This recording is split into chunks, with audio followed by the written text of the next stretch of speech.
Selamat siang anak-anakku sekalian. Selamat berjumpa kembali di kesempatan hari ini, tepatnya di hari pertama pembelajaran kita ya. Memang banyak yang berbeda di kali ini atau tahun ajaran baru ini, di mana di tahun ajaran baru ini untuk sekolah Sion ataupun juga SMA Sion melakukan aktivitas belajar mengajar melalui media daring ataupun juga melalui media online. Nah, di kesempatan siang hari ini tentunya Bapak berharap kalian semua dalam keadaan ataupun juga kondisi yang sehat walafiat, selalu diberkati oleh Tuhan dan juga masih tetap mematuhi aturan-aturan yang berlaku di sekolah kita tercinta, ya. Dan untuk pertemuan perdana ini untuk sejarah wajib khususnya untuk kelas 12, ya, kita akan bahas mengenai materi tentang upaya bangsa Indonesia mengatasi ancaman disintegrasi bangsa. Jadi saya berharap kalian sudah mempersiapkan segala sesuatunya untuk menerima proses pembelajaran kali ini, khususnya di kesempatan siang hari ini di pembelajaran sejarah wajib, yaitu di bab pertama tentang upaya bangsa Indonesia mengatasi ancaman disintegrasi bangsa. Sesuai dengan bab pertama, upaya bangsa Indonesia mengatasi ancaman disintegrasi bangsa. Kali ini kita akan melihat dulu mengenai tujuan pembelajaran ini ya. Apa sih sebenarnya tujuan pembelajaran ini? Nah, yang pertama adalah untuk menjelaskan pengertian integrasi dan integrasi nasional. Jadi tujuan pembelajaran ini yang pertama adalah menjelaskan pengertian integrasi dan integrasi nasional. Ya, Bapak berharap besok-besok Anda dapat menjadi seorang yang mampu menjelaskan jikalau ditanyakan apa sih sebenarnya itu yang dikatakan integrasi ataupun juga integrasi nasional. Yang kedua, tentang menganalisis upaya bangsa Indonesia dalam menghadapi ancaman disintegrasi bangsa. Ya. Setelah kalian memahami tentang penjelasan integrasi, kalian juga diwajibkan untuk dapat bisa menganalisis apa saja upaya bangsa Indonesia dalam menghadapi ancaman disintegrasi bangsa.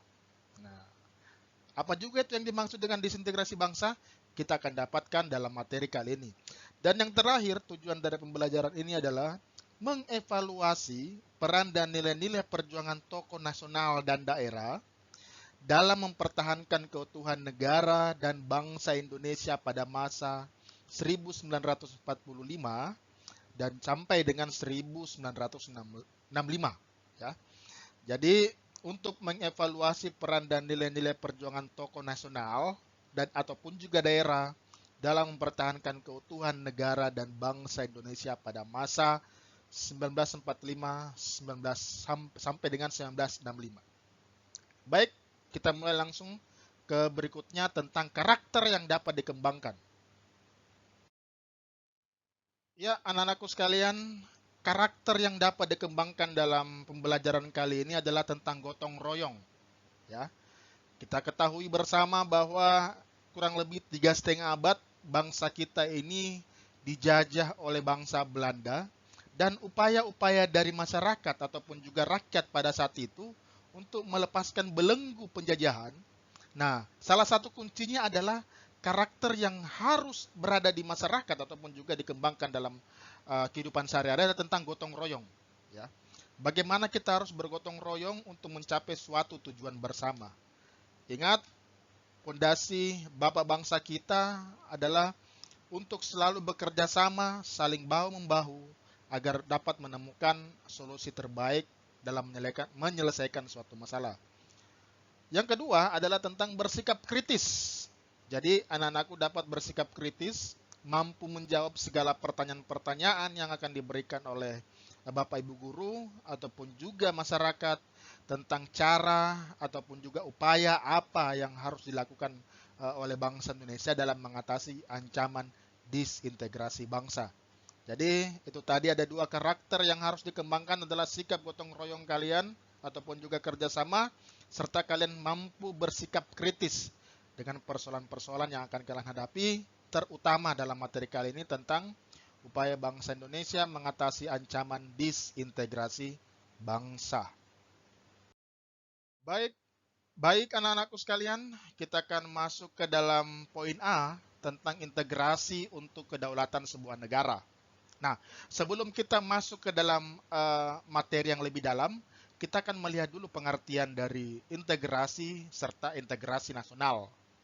Nah, dalam Kamus Besar Bahasa Indonesia, integrasi adalah pembauran hingga menjadi kesatuan yang utuh atau bulat. Sekali lagi, dalam Kamus Besar Bahasa Indonesia atau KBBI, ya, dikatakan bahwa integrasi adalah pembauran hingga menjadi kesatuan yang utuh atau bulat. Jadi membuat menjadi satu, union. Ya. Nah, kalau menurut sejarawan politik dari Inggris, William Howard Riggins, tahun 1996, integrasi adalah pengertian dari penyatuan suatu bangsa atau suku yang berbeda dari suatu masyarakat yang menjadi satu kesatuan yang utuh untuk menjadi satu bangsa.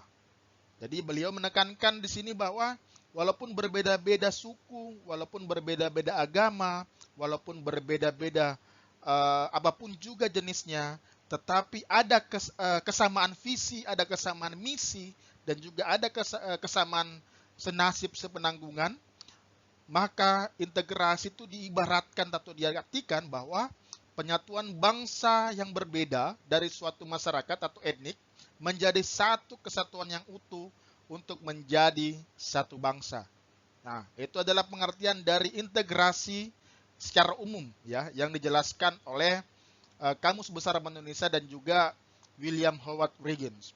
Sedangkan untuk definisi dari integrasi nasional adalah usaha atau proses mempersatukan perbedaan-perbedaan dalam suatu negara berdasarkan bahasa, darah, sejarah, tanah, dan tujuan yang sama sehingga tercapai keserasian dan keselarasan nasional. Nah, itu yang disebut dengan integrasi nasional anak-anakku sekalian. Jadi, para pejuang kita terdahulu sudah merasa bahwa bangsa ini harus bebas dari penjajahan. Bangsa ini harus berdiri dengan kokoh, ya, berdiri dengan kokoh dengan pondasinya sendiri tanpa campur tangan dari bangsa lain. Sehingga dari pengertian tersebut terciptalah suatu tatanan masyarakat ataupun suatu bangsa yang lebih baik ke depannya, yaitu pada momentumnya terjadi pada tanggal 17 Agustus 1945, di mana kita secara resmi memproklamirkan kemerdekaan kita kepada dunia, bahwa Indonesia bukan lagi negara yang terpecah belah, bukanlah negara tanpa Tuhan, tetapi mempunyai sebuah karakter yang sama dan membentuk sebuah negara yang lebih baik yang diberi nama negara Indonesia. Seperti yang telah Bapak jelaskan dari awal tentang definisi dari integrasi nasional, ya. Jadi masyarakat yang terintegrasi merupakan harapan setiap negara. Itu. Jadi masyarakat yang terintegrasi itu merupakan harapan setiap negara, terutama yang memiliki wilayah yang luas dan keragaman penduduk di beberapa aspek kehidupan. Baik, anak-anakku, seperti kalian ketahui bahwa negara ini berdiri dengan berbagai macam suku bangsa. Ada kurang lebih 400 suku yang terdapat di Indonesia menurut data yang dihimpun oleh Badan Statistik Indonesia. Nah, bayangkan dengan begitu banyak suku bangsa yang terdapat di negara kita, bisa dibuat menjadi satu dan tunduk pada aturan yang jelas, yaitu aturan negara Indonesia. Nah, mengapa demikian? Mengapa tidak pendiri bangsa dahulu tidak membuat kebijakan untuk membuat seperti negara-negara bagian, sama seperti keadaan Amerika Serikat? Nah, jawabannya adalah, tujuannya adalah untuk dalam masyarakat itu tidak terjadi konflik, tidak terjadi pertentangan, dan juga tidak terjadi adanya konflik-konflik yang dapat berbau ke dalam atau menjerumuskan bangsa kita ke dalam isu-isu etnik, isu-isu ras, maupun juga isu-isu horizontal. Ya. Jadi salah satu keuntungan positif masyarakat kita yang terintegrasi dapat meredam isu-isu tersebut. Kita menjadi bangsa yang senasib sepenanggungan, dapat berjalan seiring bersama-sama menuju kesuksesan ataupun juga menuju bangsa yang lebih besar, menjadi bangsa yang lebih maju, baik dalam segi spiritual maupun juga moral. Ya, anak-anakku sekalian, ada beberapa faktor yang dapat mendorong dan menghambat terwujudnya integrasi nasional di Indonesia. Jadi, jangan berpikir bahwa jikalau kita sudah sepakat untuk berintegrasi, berarti segala hal-hal yang berbau negatif itu kita akan redam. Oh, tidak, sama sekali tidak. Banyak faktor atau banyak juga hal-hal yang dapat membuat kita menjadi bangsa yang terpecah belah. Nah, faktor yang dapat mendorong terwujudnya integrasi nasional di Indonesia, yang pertama menurut Ernest Renan adalah faktor pendorong terwujudnya integrasi adalah perasaan senasib dan mempunyai tujuan yang sama. Jadi menurut Ernest, bahwa faktor yang dapat mendorong terwujudnya integrasi nasional adalah perasaan senasib dan mempunyai tujuan yang sama. Itu ya. Benar bahwa bangsa ini berdiri karena adanya senasib dan sepenanggungan. Penanggungan ya, itu adalah merupakan salah satu agenda utama dari pendiri bangsa kita ataupun juga para pejuang bangsa terdahulu ya, adalah perasaan senasib dan sepenanggungan serta mempunyai tujuan yang jelas atau tujuan yang sama. Yang kedua, kekuasaan kolonialisme Belanda kurang lebih 350 tahun. Ya. Jadi salah satu faktor lagi berikutnya yang dapat mendorong terwujudnya integrasi nasional di Indonesia adalah kekuasaan kolonialisme Belanda kurang lebih 3,5 abad. Itu telah banyak memberikan andil bagi terbentuknya integrasi nasional. Nah, akibatnya adanya persamaan nasib dalam sejarah, yaitu sebagai bangsa yang sama-sama dijajah oleh Belanda dan memiliki cita-cita yang sama. Ya, jadi sebelum terbentuk negara ini, masyarakat ataupun juga rakyat yang terdiri di berbagai daerah merasa bahwa kita ini sama-sama dijajah, kita sama-sama di bawah kekuasaan kolonialisme Belanda, maka sudah sewajarnya atau sudah seyogyanya kita mempunyai cita-cita yang sama untuk bisa bebas dari belenggu tersebut. Ya.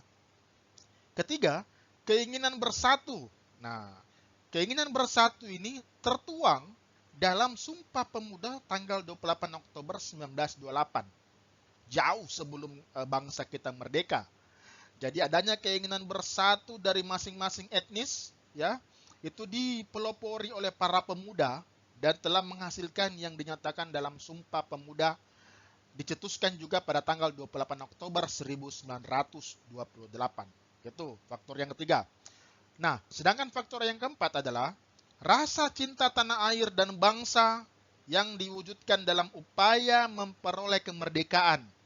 Ya, rasa cinta tanah air dan bangsa, ya, yang diwujudkan dalam upaya memperoleh kemerdekaan, menegakkan kedaulatan, baik melalui perlawanan dan perjuangan bersenjata maupun perjuangan diplomasi melalui meja perundingan.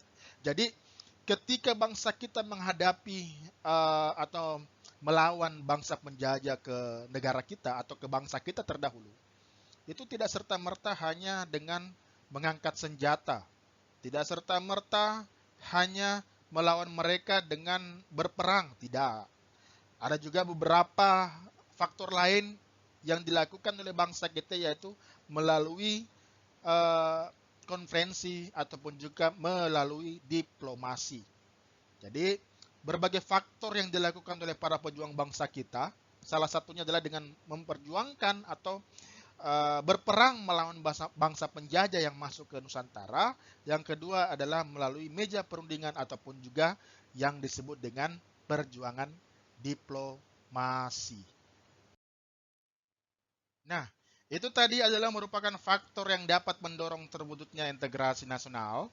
Dan sekarang kita akan lihat mengenai faktor yang dapat menghambat.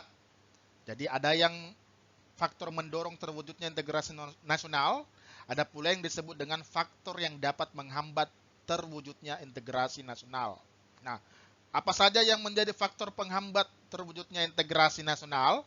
Yang pertama adalah masih adanya etnosentrisme. Nah, etnosentrisme itu sikap atau pandangan yang berpangkal pada masyarakat dan kebudayaan sendiri. Biasanya disertai dengan sikap dan pandangan yang meremehkan masyarakat dan kebudayaan lain. Jadi, etnosentrisme itu adalah salah satu faham yang lebih mementingkan kebudayaannya sendiri lebih menonjol daripada kebudayaan yang lain. Mementingkan kebudayaannya ataupun juga tentang sukunya yang lebih berperan aktif dalam memperjuangkan bangsa Indonesia. Nah, inilah merupakan salah satu faktor adanya yang dapat menghambat terwujudnya integrasi nasional di Indonesia. Jadi adanya etnosentrisme ataupun juga yang lebih dikenal dengan istilah sekarang sukuisme, ya, sukuisme.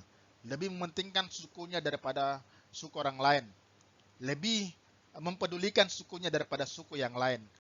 Ya, itu sama dengan sifat menyombongkan diri karena merasa sukunya lebih hebat daripada suku yang lain. Yang kedua adalah tidak meluasnya pembangunan ekonomi dan infrastruktur.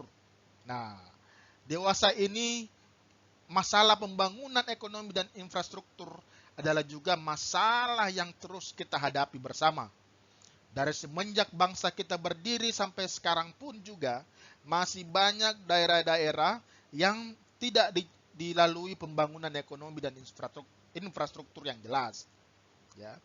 Jadi salah satu penghambat terwujudnya integrasi adalah tidak meluasnya pembangunan ekonomi dan infrastruktur. Ya.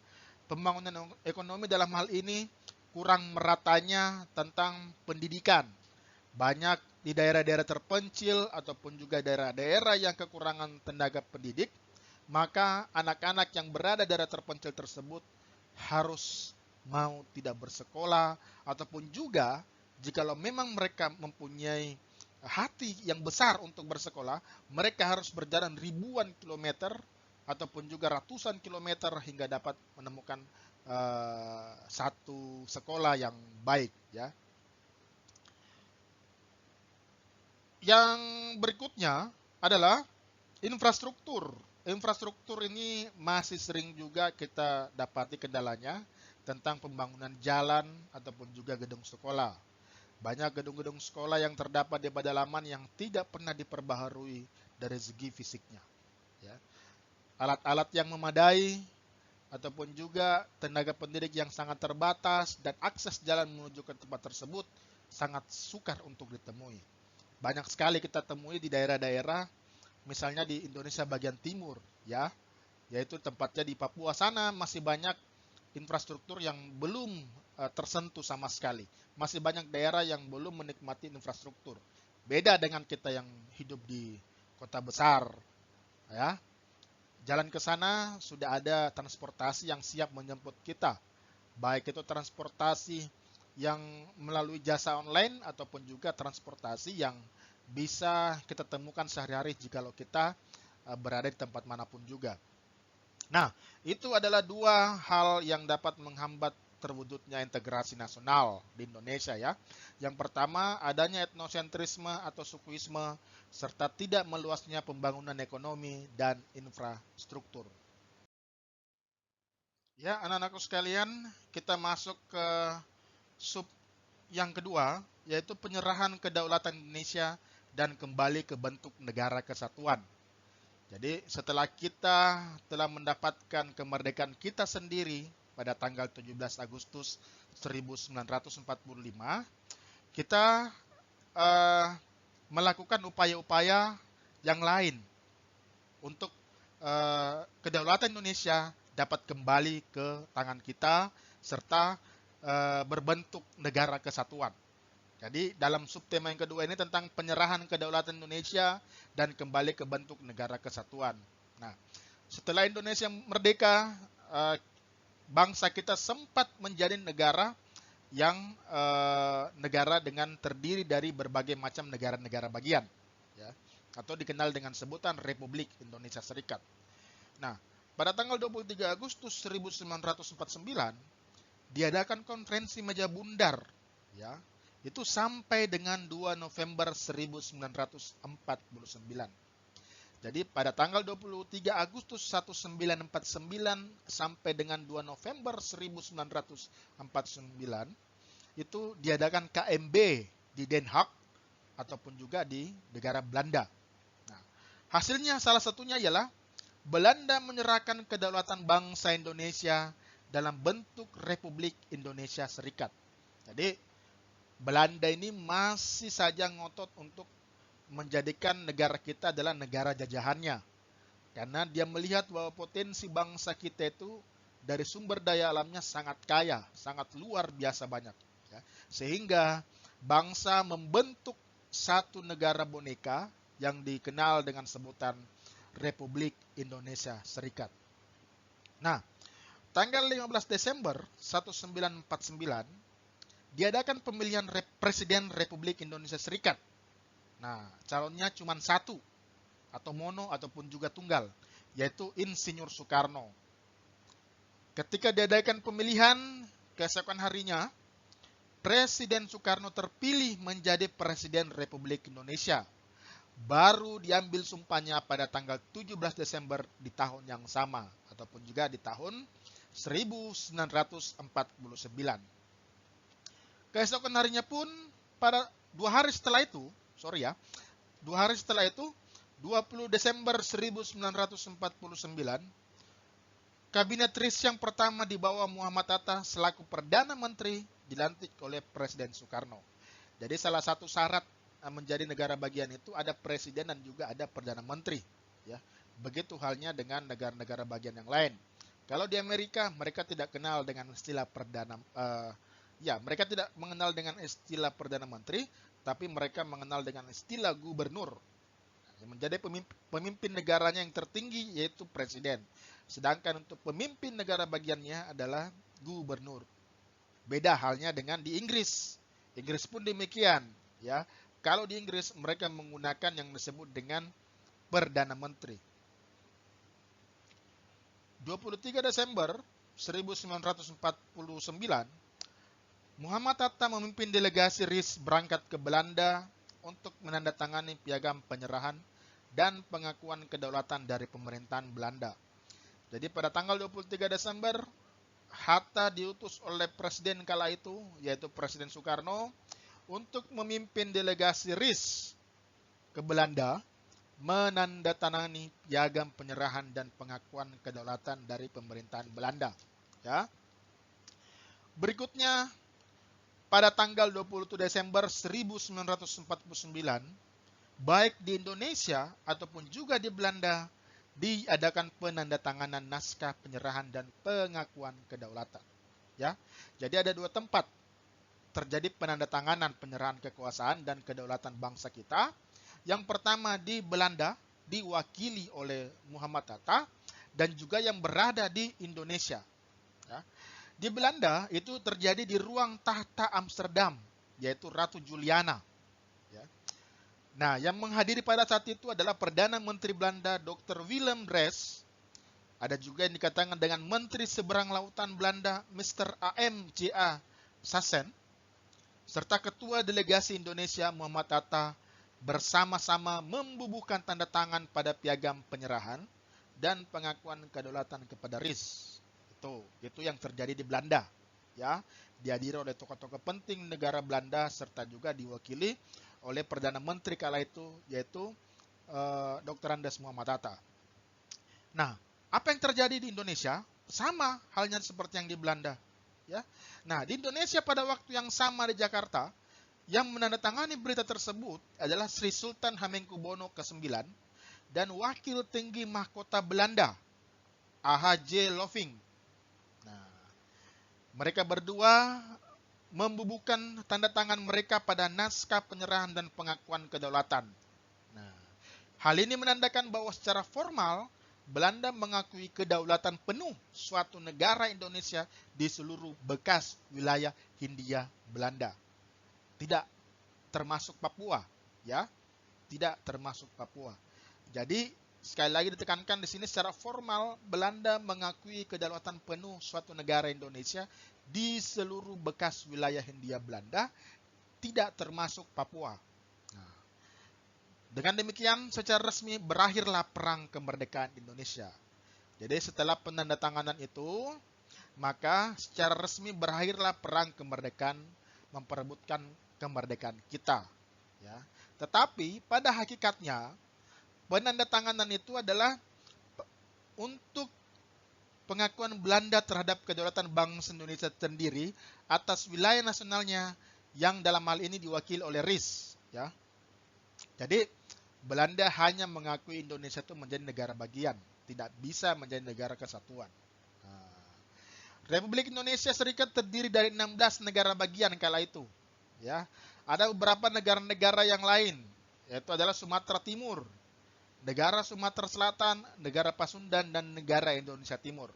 Khusus untuk negara Indonesia Timur, istana presidennya terletak di rumah jabatan gubernur sekarang yang berada di Sulawesi Selatan. Nah, dibentuknya RIS ini adalah merupakan upaya Belanda untuk memecah belah bangsa kita sendiri. Ya, jadi itu adalah upayanya. Kenapa demikian? Agar supaya negara kita itu menjadi negara boneka, dibentuk masing-masing atau tidak boleh bersatu. Karena kalau bersatu, maka kekuatannya semakin besar untuk uh, melawan mereka kembali menjajah di Nusantara. Tetapi jikalau Indonesia dibuat terpisah, dibuat menjadi bagian-bagian, mereka dengan mudah memasuki ya bagian-bagian tersebut. Nah, itulah adalah upaya pemerintahan Belanda pada saat itu agar kembali bisa menempati negara kita dan juga menjajah kembali negara kita.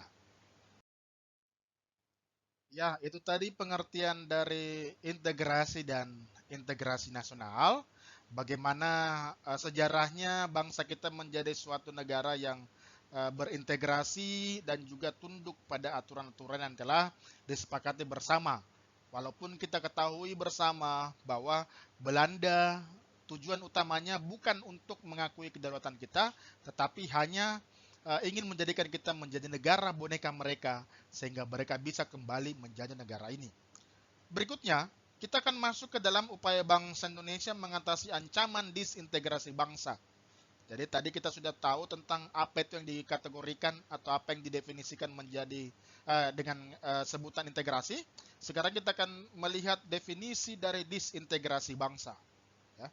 Nah, pengertian dari disintegrasi bangsa ini menurut Kamus Besar Bahasa Indonesia ataupun juga menurut KBBI, ya, keadaan tidak bersatu padu, keadaan terpecah belah, ya, serta hilangnya keutuhan dan persatuan dan perpecahan. Sekali lagi, disintegrasi menurut KBBI adalah keadaan tidak bersatu padu, keadaan terpecah belah, hilangnya keutuhan atau persatuan, serta perpecahan. Nah, itulah yang disebut dengan disintegrasi bangsa. Nah, menurut menurut Surjono Sukanto dan Budi Sulistyowati, yaitu dalam pengantar sosiologi, ya, dia mengatakan bahwa disintegrasi itu sebenarnya seperti tubuh manusia. Ya, mengibaratkan disintegrasi seperti tubuh manusia. Kenapa demikian? Karena dia memberikan pengertian bahwa tubuh manusia merupakan suatu kesatuan yang terdiri dari bagian-bagian yang mempunyai fungsinya masing-masing. Ya. Jadi tubuh manusia merupakan suatu kesatuan yang terdiri dari bagian-bagian yang mempunyai fungsinya masing-masing. Contohnya seperti tangan, fungsinya seperti apa, kaki fungsinya seperti apa, mata dan lain sebagainya. Tidak mungkin kalau kaki fungsinya sama seperti tangan, ataupun juga tangan fungsinya seperti kaki. Ya. Nah, jika seseorang sedang sakit, bisa dikatakan salah satu bagian tubuhnya tidak dapat berfungsi sebagaimana mestinya. Nah, itu benar ya. Jikalau seseorang sedang sakit, maka salah satu bagian tubuhnya tidak dapat berfungsi sebagaimana mestinya. Jadi secara keseluruhan, bagian-bagian tubuh manusia merupakan satu keserasian yang fungsional. Ya. Nah, coba kalau kita masukkan bahwa contoh tubuh manusia tersebut kita ganti menjadi negara, ya. Berikut contohnya. Nah, jika ada satu bagian dalam negara yang tidak berfungsi sebagaimana mestinya, atau tidak bersatu padu, dampaknya dapat membuat hilangnya keutuhan atau persatuan bangsa. Tadi sudah dikatakan dengan jelas oleh tokoh sosiologi tersebut, Sulistyowati dan Surjono, bahwa disintegrasi itu seperti tubuh manusia. Jikalau salah satu manusia sakit, maka ada beberapa fungsi dari tubuhnya tidak berjalan dengan normal. Sama halnya dengan suatu negara. Ya, jika ada suatu bagian dalam negara yang tidak berfungsi sebagaimana mestinya, maka dampaknya dapat membuat hilangnya keutuhan atau persatuan bangsa. Nah, itu dapat membuat negara menjadi terpecah belah, bahkan hancur atau runtuh. Nah, baik, pada negara Indonesia, peristiwa proklamasi 17 Agustus ternyata bukanlah titik puncak integrasi nasional. Jadi, 17 Agustus itu bukan titik puncak integrasi nasional. Kenapa? Karena pada periode awal kemerdekaan, tidak sedikit kesukaran yang dihadapi oleh pemerintah dan rakyat. Ya, masih banyak golongan-golongan atau kelompok-kelompok tertentu yang tidak sepakat untuk menjadikan negara ini menjadi negara kesatuan. Mereka inginnya menjadi negara bagian atau menjadi negara serikat. Agar apa? Supaya mereka mempunyai peranan di tempatnya masing-masing. Nah, ini yang tadi kita katakan sebagai etnosentrisme atau masih besar rasa sukuismenya. Ya. Nah, ada beberapa faktor, ya, beberapa faktor di dalam negeri yang pada periode awal kemerdekaan terjadi perpecahan ataupun juga pemberontakan. Jadi ada beberapa faktor, ya, ada beberapa faktor umum tentang pemberontakan yang terjadi dalam negeri, ya, yang dipicu oleh peristiwa-peristiwa atau juga beberapa masalah sepertinya pertama, keinginan untuk mendirikan negara sendiri yang lepas dari negara kesatuan Republik Indonesia. Jadi faktor pemberontakan dari kelompok-kelompok tersebut adalah satu, keinginan untuk mendirikan negara sendiri yang lepas dari negara kesatuan Republik Indonesia. Tadi dari awal saya sudah katakan bahwa mereka ingin menjadi etnik yang menonjol. Mereka ingin menjadi daerah yang lebih menonjol daripada orang lain. Membanggakan daerahnya sendiri. Ingin menjadi pemimpin di daerahnya sendiri. Yang kedua, mempertahankan bentuk negara federal. Kenapa demikian? Karena dengan adanya negara federal, mereka tidak menjadi sebagai negara yang utuh lagi. Mereka bisa memikirkan cuman khusus daerahnya sendiri, tidak memikirkan negara orang lain atau negara yang lain. Yang ketiga, keengganan APRIS atau Angkatan Perang Republik Indonesia Serikat.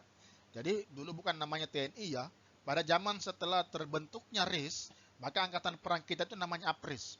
Nah, APRIS di negara bagian bergabung dengan TNI dan menolak kebijakan pemerintahan Hatta. Jadi APRIS itu menolak atau enggan untuk bergabung dengan TNI, serta menolak kebijakan pemerintahan Hatta untuk melakukan reorganisasi dan rasionalisasi dalam tubuh militer yang menekankan profesionalisme. Itu tadi ya.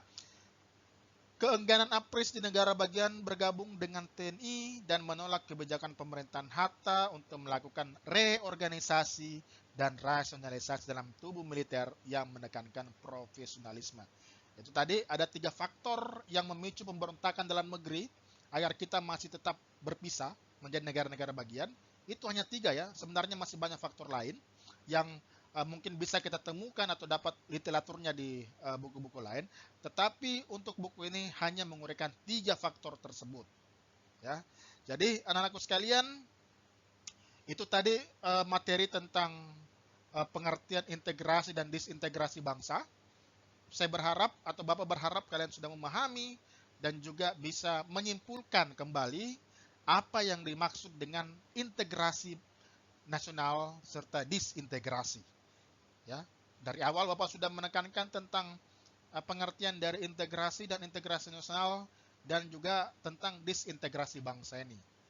Bapak berharap kalian bisa mencerna materi ini walaupun hanya melalui media daring, dan Bapak berharap kalian dapat